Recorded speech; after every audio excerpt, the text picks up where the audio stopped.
To change font style on Samsung Galaxy S26, first of all you will need to open settings on your device. Next step is to navigate down, and here we want to find the display.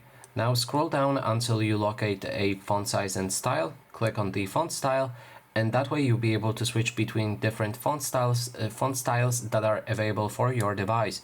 You can click on this plus button, which will allow you to download additional font options from the theme store, but keep in mind that some of them will have price tag on it.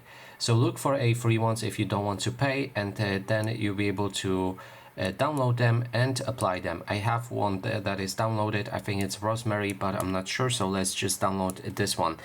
After a moment, it takes a few seconds, it is downloaded, and it should appear on this list somewhere. So I think it was this one.